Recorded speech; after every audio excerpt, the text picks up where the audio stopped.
ఓం నమో నారాయణాయ. ఓం నమ శివాయ. శ్రీమాత్రే నమ.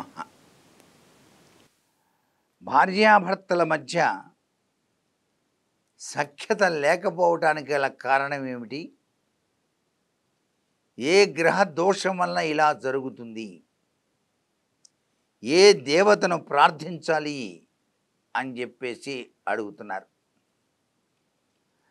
జన్మ లగ్నం నుంచి జాతక చక్రంలో 7వ ఇంట గనక శని ఉన్నట్లయితే సప్తమ శని దోషం అంటారు. అప్పుడు భార్యాభర్తలు ఇరువురు కూడా ఒకరినొకరు దగ్గరగా ఉండరు, దూరంగా ఉండటానికి ఆస్కారం అత్యధికంగా ఉంటుంది. శని జాతక జగతరీత్యా చంద్రుడు కలిసి ఉన్నా కూడా భార్యాభర్తలలో సఖ్యత ఉండదు, ఒకళ్ళనొకళ్ళు దూరంగా ఉండటానికి ఆస్కారం ఉంటుంది. 7వ ఇంట కేతువు ఉన్నా కూడాను జాతక చక్రంలో లగ్న కుండలిలో 7వ ఇంట కేతువు గనక ఉంటే భార్యాభర్తలు దూరంగా ఉండాల్సిన పరిస్థితి ఏర్పడుతుంది. 7వ ఇంట కుజుడు కూడా ఉండకూడదు, శని కూడా ఉండకూడదు. ఇలా గనక ఉన్నారు అంటే మాత్రం వాళ్ళ మధ్య అవినాభావ సంబంధం, పవిత్ర బంధం, అనురాగ బంధం తేడా ఉండటానికి ఆస్కారం ఎంతగానో ఉంది.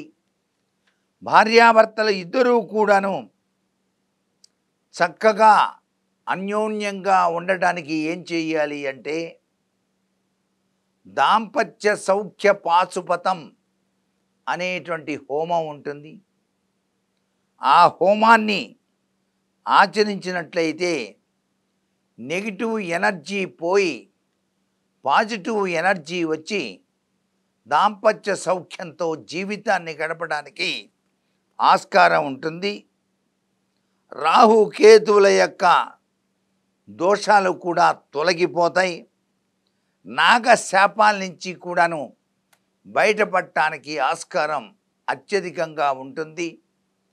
కలిసి ఉంటే కలదు సుఖం, విడిపోతే విరిగిపోతాం అనే భావం వారిలో ఎక్కువగా అయి వాళ్ళిద్దరూ అనురాగ దాంపత్యంతో జీవితాన్ని గడపడానికి ఆస్కారం ఎక్కువగా ఉంటుంది.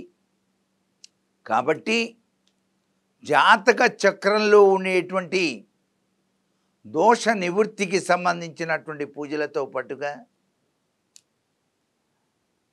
అనురాగ దాంపత్యం ఎక్కువగా ఉండి సుసంపన్నమైన జీవితాన్ని గడపడానికి దాంపత్య సౌఖ్య పాశుపతం అనేది ఎంతగానో సహకరిస్తుంది అని చెప్పేసి శాస్త్రం.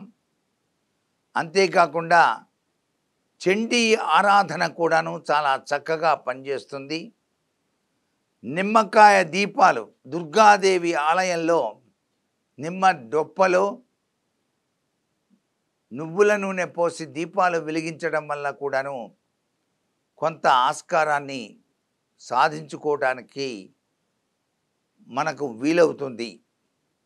కుక్కేలో నాగప్రతిష్ఠ, సర్ప సంస్కారం ఇవన్నీ కూడాను దోషాల్ని పోగొడతాయి. పితృదోషాలు, నాగదోషాలు ఇవన్నీ కూడా పటాపంచలైపోతాయి. అంతేకాకుండా భార్యాభర్తల మధ్య ఉన్న దోషాలు తొలగి అన్యోన్య దాంపత్యానికి నాంది వాక్యం పలకటానికి ఆస్కారం ఉంది. ఇంటికి దీపం ఇల్లాలే అనే భావన భర్తకు రావడానికి కూడా ఆస్కారం ఎక్కువగా ఉంటుంది.